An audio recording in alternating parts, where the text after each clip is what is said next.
Assalamualaikum warahmatullahi wabarakatuh.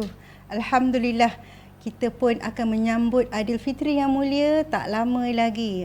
Ada ibu bapa yang sudah pun sampai ke kampung halaman, ada yang masih dalam perjalanan dan ada juga yang akan insya-Allah beraya di rumah masing-masing. Walau bagaimanapun, di mana pun kita berada, Hari Raya Aidilfitri adalah hari kebesaran Islam yang perlu diraihkan oleh semua golongan, termasuk anak-anak kita. Saban tahun kita merayakan Aidilfitri yang mulia. Tetapi kali ini, marilah kita bersama-sama memanfaatkan Hari Kebesaran Islam Aidilfitri yang mulia dengan memberikan sedikit didikan kepada anak kita tentang sunnah dan juga adab di hari raya. Apakah sunnah-sunnah di Aidilfitri? Sebenarnya dalam Islam telah pun menggariskan beberapa sunnah. Okey, dan sebelum kita menceritakan kepada anak kita, sebagai ibu dan ayah, kita dahululah, kan? Kita dahululah yang akan menjadi contoh kepada anak-anak kita. Kita sendirilah yang akan mengamalkan sunnah tersebut dan adab-adab tersebut supaya anak-anak kita dapat melihat sendiri bagaimana adab itu dapat diaplikasikan semasa suasana hari raya. Dan selepas kita mengamalkan tu, kita pula boleh bercerita pada anak kita. Apakah hikmah-hikmah yang perlu kita jelaskan pada anak kita. Anak-anak kita kena faham. Sebab kalau dia buat sesuatu tanpa ada kefahaman, jadi anak kita tidak boleh menghargai kenapa kena buat. Dan anak-anak kita ni kan banyak persoalan dia. Kenapa kita kena buat itu? Kenapa kita kena buat ini? Dan sebagainya. Dan kita kena menceritakan pada anak kita supaya mereka memahami dan akhirnya apabila mereka faham, lebih mudah untuk mereka mengamalkan. Jadi mari sama-sama kita kongsikan apakah sunnah Aidilfitri dan adab Aidilfitri untuk kita terapkan pada anak kita, untuk kita jelaskan pada anak-anak kita. Okey, yang pertama ialah kita mulakan dengan mandi sunat hari raya. Di pagi raya tu kita selalu anak kita mandi je pagi-pagi, betul kan? Paling-paling tak pun dia masuk, dia baca doa, masuk tandas je lah, tak ada niat. Tetapi kita perlu ingat pada anak kita malamnya sebelum raya, selepas kita bertakbir bersama keluarga, kita esok pagi bangun pagi mandi, kejut anak kita, bangun mandi, jangan lupa niat solat, niat mandi Aidilfitri, ya. Jadi kita niat. Jadi dia kata kenapa? Sebab ini hari kebesaran Islam, dan ada yang kita dapat pahala kalau kita melakukan sunat Aidilfitri itu mandi sunat hari raya. So kita mulakan dengan pagi-pagi tu. Okay? Kemudian yang kedua, anak-anak kita ni biasa dah berpuasa, dah berpuasa 30 hari, ada yang masih berpuasa separuh hari, dan bagaimanapun bulan Ramadan sebulan ni dia dah terbiasa dengan bangun sahur. Ada anak-anak sebenarnya dia susah nak bangun pagi dan makan, ni seleranya masih kurang lah. Tetapi kita kena make sure, pastikan anak kita sebelum dia pergi ke masjid untuk solat hari raya, kita pastikan dia makan sedikit makanan sebelum dia keluar. Kerana ini juga adalah sunnah yang telah diamalkan oleh Rasulullah. So makan je lah sikit. Kenapa nak makan? Tak lapar, nantilah balik masjid makan. Tak, kita terangkan bahawa ini adalah sunnah. Kalau kita makan sebelum kita pergi masjid, seperti mana yang Rasulullah telah buat, kita dapat pahala. Nak tak pahala? Pagi-pagi sebelum pergi solat dah dapat pahala kerana kita telah mengamalkan sunnah, iaitu makan sedikit ataupun menjamah sedikit makanan, apa-apa yang telah dihidangkan, tak makan berat pun tak apa. Seperti mana Rasulullah dimakan juga kurma dan sebagainya sebelum dia pergi ke masjid untuk menunaikan solat sunat Aidilfitri. Okey, itu dah dua, dah mandi, dah makan, dan juga kita perlu memperbanyakkan takbir. Sebenarnya bila masa kita nak takbir? Ya, sebenarnya sebelum kita solat sunat hari raya, malam sebelumnya tu, selepas maghrib ni, kita telah mendapat pengumuman daripada mohon-mohon besar, kita kata esok hari raya dah mula takbir. Ya, seperti mana anak-anak kita kata malam ni dah sibuk kan, nak buat kuih raya, gantung langsir, nak gosok baju raya, tapi jangan lupa dalam kesibukan kita tu, kita kena maklumkan, kita ceritakan pada anak kita, malam ni adalah malam kebesaran, jadi kita kena banyak bertakbir dan bertahmid. Jadi kita selepas solat maghrib dan hinggalah sampai kita pergi ke masjid, kita boleh bertakbir dan bertahmid Kan banyak kita Allahu Akbar, Allahu Akbar, Allahu Akbar. Sedikit pun tidak apa, tetapi anak-anak kita memerhatikan bahawa bagaimana sepatutnya hari raya itu diraikan. Banyakkan takbir, banyakkan tahmid. Ya. Okey.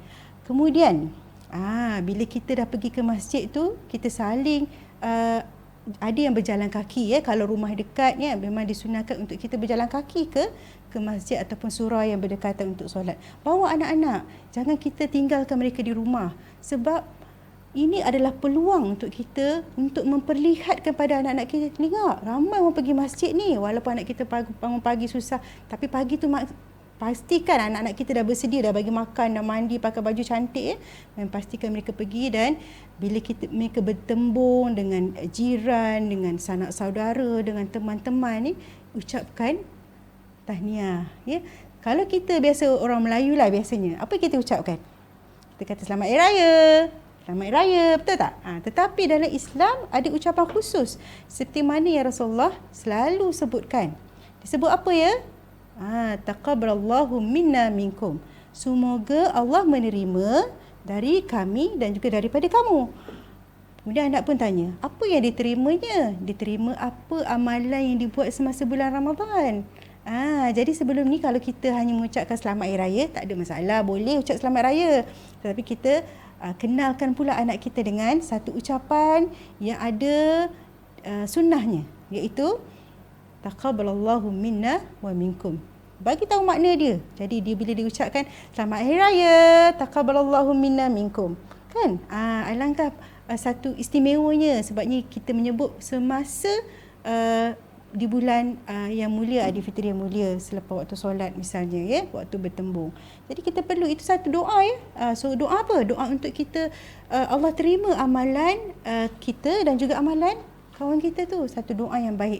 Jadi terangkan pada anak kita, kita doakan yang baik-baik. Jadi insya-Allah Allah berikan kita yang baik-baik juga. Jadi itu adalah satu tips yang kita boleh kongsi pada anak kita ya. Kita kena mulakan lalu dulu. Kalau kita tak mulakan, tiba-tiba anak kita nak mulakan, macam tak kena kan. Jadi kita sebagai ibu, sebagai ayah, sebagai abang pada kakak, kita mulakan. Nanti adik-adik yang memerhatikan, oh sebenarnya kita boleh kata yang lain selain daripada hanya selamat hari raya. Boleh tak kita cuba buatkan? InsyaAllah ibu dan ayah kita mulakan tahun ini. Nanti anak-anak kita pun dia akan terbiasa. Setiap hari raya dia tahu. Setiap hari raya Aidilfitri kan? Taqabbalallahu minna minkum. Satu doa yang baik di pagi raya apabila dia berjumpa dengan kawan-kawan, sanak saudara dan sebagainya. Okay? Seterusnya, yang berjalan kaki ke masjid tadi kan, kita dah pergi kan, kita ucapkan selamat raya. Dan Rasulullah sebenarnya bila dia berjalan kaki, sebenarnya dia menuju ke masjid tu, dia mengambil jalan lain. Contohnya kalau dia pergi jalan ikut lorong satu, nanti dia balik dia ikut lorong dua. Itu adalah dalam satu apa yang Rasulullah amalkan juga sewaktu dia pergi raya. Kenapa agak-agaknya? Kenapa Rasulullah mengambil jalan yang lain sewaktu dia berjalan kaki ke masjid, kemudian dia balik mengikut jalan lain? Agak-agak kita kenapa? Kalau anak kita tanya, kenapa mak? Kenapa kita kena ikut jalan lain? Tadi kan ikut jalan ni. Kemudian kalau kita jalan lain, kita terangkan pada anak kita, sebab Rasulullah memang dia mengambil jalan yang sama, kemudian pergi, balik dia mengikut jalan lain. Sebab apa agak-agaknya? Anak kita mesti nak tahu kan? Anak-anak kita ni penuh dengan persoalan. So kita boleh terangkan bahawa sebab bila dia satu jalan, dia mungkin jumpa orang yang lain. Betul tak? Sebabnya hari raya adalah untuk kita bersilaturahmi, meningkatkan ukhuwah. Jadi kalau jumpa orang yang sama aja, lebih baik kita jumpa lebih ramai orang sewaktu kita nak pergi ke masjid. Jadi sebab itu Rasulullah dia mulakan dengan jalan yang pergi jalan, ambil jalan lain ya, supaya dia dapat berjumpa dengan lebih ramai orang, dia boleh mengucapkan doa kepada lebih ramai orang ya. Jadi itu satu sunnah yang dan kita boleh amalkan dengan anak kita juga. Tapi kalau kita tak boleh jalan kaki, naik kereta, tak apalah, nak buat macam mana ya, tak semua rumah berdekatan dengan masjid ataupun surau. Okey. Seterusnya, bila kita solat sunat Aidilfitri, ini satu peluang sebenarnya. Sebab apa saya katakan peluang? Sebab dia solat sunat Aidilfitri ni tak sama dengan solat fardu kita. Betul? Apa bezanya? Takbirnya lebih daripada sekali ya, takbiratul ihramnya lebih daripada sekali. Jadi anak kita, bayangkan kalau dia tak pernah pergi solat sunat. Aidilfitri di masjid ataupun di surau ataupun di rumah sekalipun, ya, dia mungkin tak akan tahu. Jadi ini adalah peluang untuk kita ajar bagaimana solat sunat Aidilfitri yang sebenarnya berbeza pada solat sunat fardu ataupun sunat yang lain. Ya, solat sunat Aidilfitri istimewa kerana caranya berbeza. Kan? Jadi itu adalah satu peluang yang kita ajar anak kita supaya dia tahu hari kebesaran ni, tengok mandi pun dapat pahala sebab ada niat. Kan? Jadi kita solat sunat Aidilfitri pun berbeza.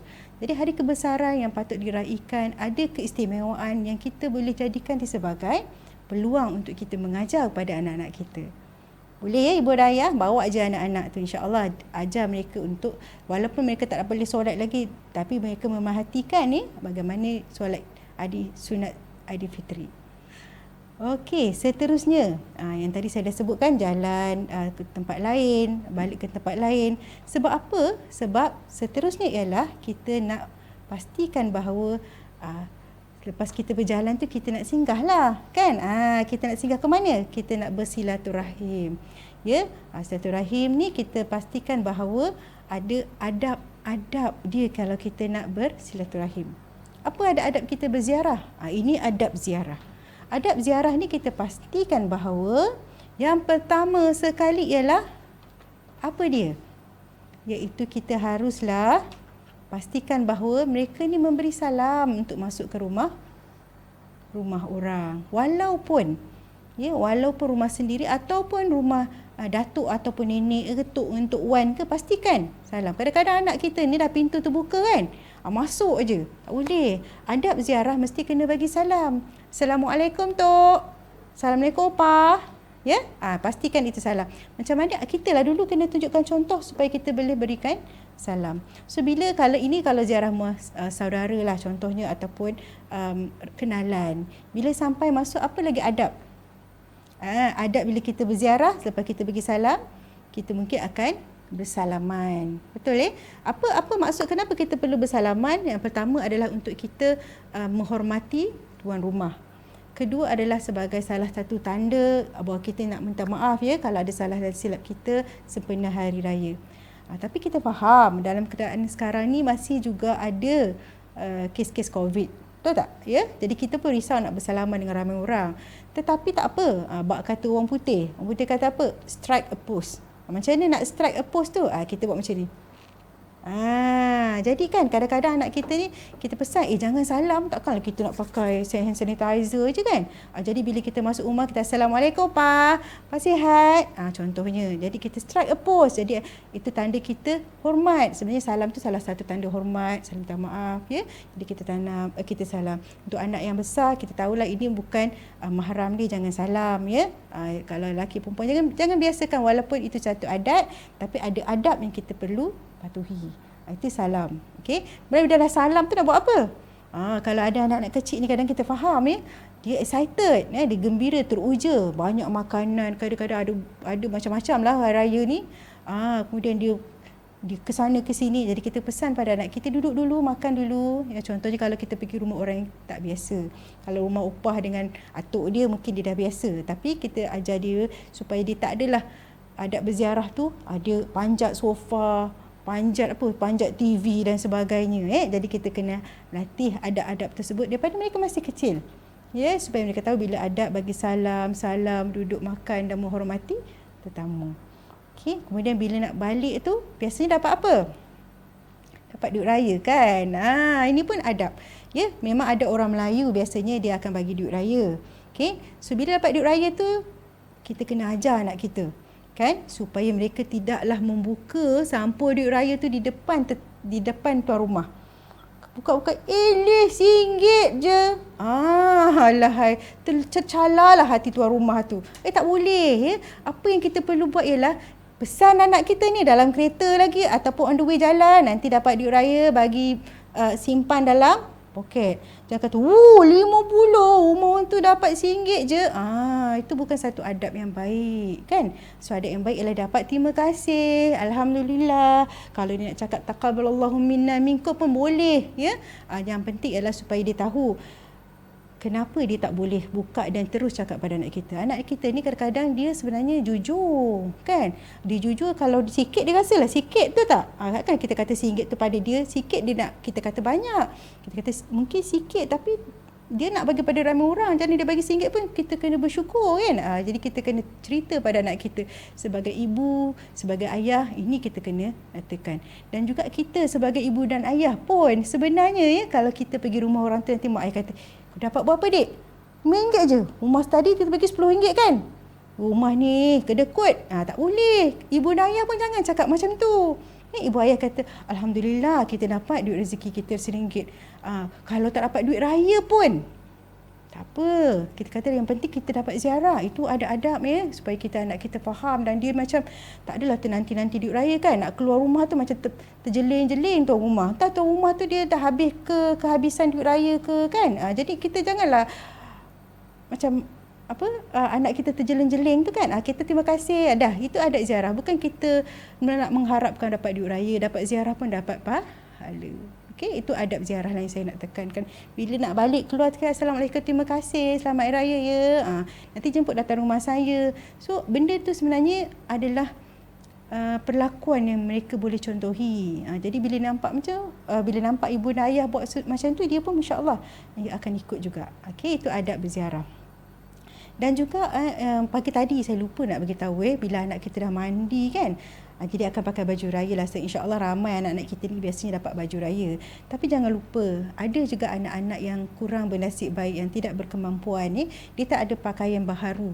Tetapi dalam Islam dia kata pakai baru ataupun yang pakaian terbaik.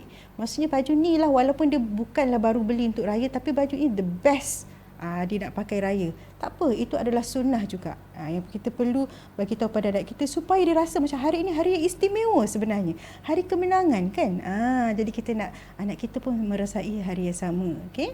Seterusnya, bila kita dah ziarah, kita saling pakai baju cantik dan sebagainya, dah habislah raya kita untuk yang berziarah. Okey, apa lagi yang kita buat?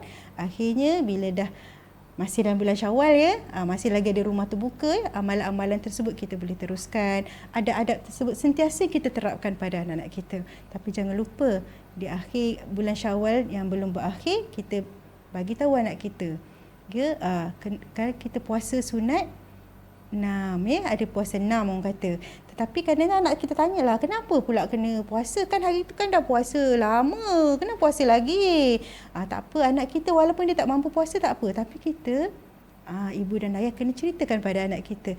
Okey, Allah kata kalau kita dah berpuasa sebulan Ramadan, kalau kita puasa 6 hari dalam bulan Syawal ni, mana-mana hari, insya-Allah kita seolah-olah berpuasa setahun. Tapi kalau anak kita tak mampu, tak apa. Yang penting dia tahu ada lagi hari-hari istimewa yang Allah tawarkan pada kita selepas bulan Ramadan, iaitu puasa 6 contohnya. Okey, so insya-Allah saya percaya ibu dan ayah tahun ini kita rayakan dengan ilmu pengetahuan, dan kita rayakan dengan manfaatkan peluang-peluang, situasi-situasi, senario yang ada dalam raya ni dengan adab-adab dan sunnah. Jadi insya-Allah ibu dan ayah, itu tanggungjawab kita menceritakan pada anak-anak kita. Ya, tanggungjawab kita untuk menunjukkan contoh yang terbaik semasa Aidilfitri kepada anak-anak kita. Insya-Allah. Okey, sebelum itu selamat hari raya, dan selepas ini kita akan saksikan persembahan khas Kompang NCDRC. Saksikan. Assalamualaikum warahmatullahi taala wabarakatuh. Kami daripada kumpulan Pertabi Persatuan Cinta Nabi akan mempersembahkan sebuah lagu yang bertajuk Ceria di Aidilfitri. Terimalah. 1, 2, 3, 4. Hey, kanak-kanak datang berkunjung ke rumah, berpakaian baju baru, warna-warni sungguh indah, dengan wajah yang ceria, menyimpan 1000 makna. Tidak makan pun tak apa, asal dapat duit raya. Hai selamat hari raya, hai selamat berhari raya. kami Pertabi. Assalamualaikum warahmatullahi wabarakatuh. Selamat Hari Raya. Maaf zahir dan batin. Jumpa lagi.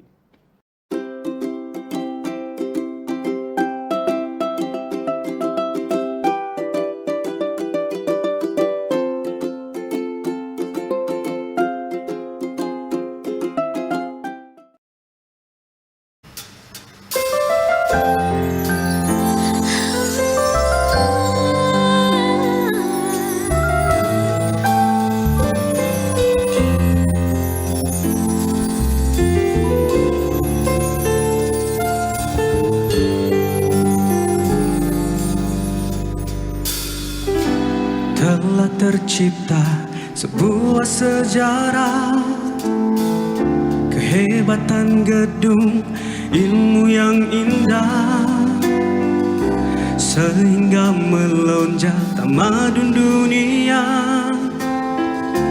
menjadi laskar yang sempurna. Disinilah bermula segalanya, sebuah titian pendidikan, menggenggam budi yang penuh arti. Dari SITC ke UPSI, Salam sahabat, suluh budiman, mendidik anak-anak bangsa dengan ilmu di dada. Salam sahabat, suluh budiman, namamu jadi sebutan dunia.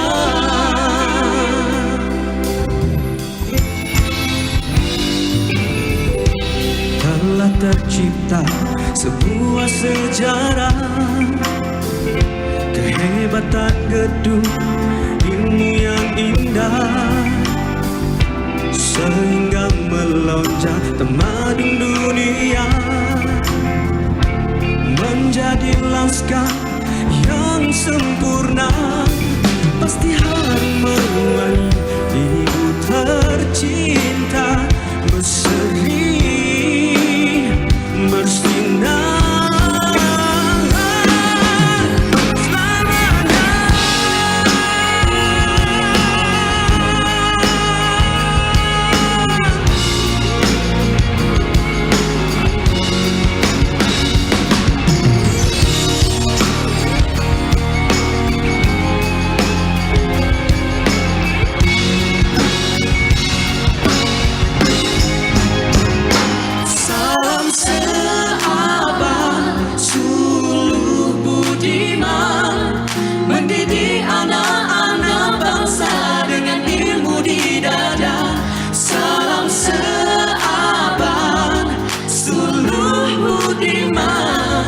Namamu jadi sebutan dunia.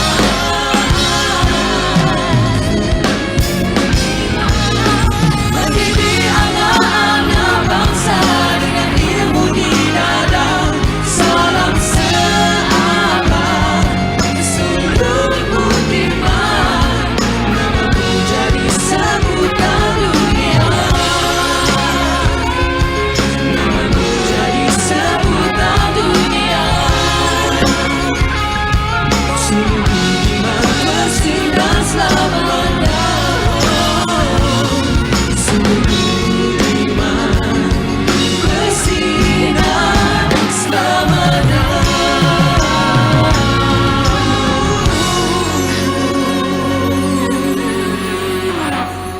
Selamanya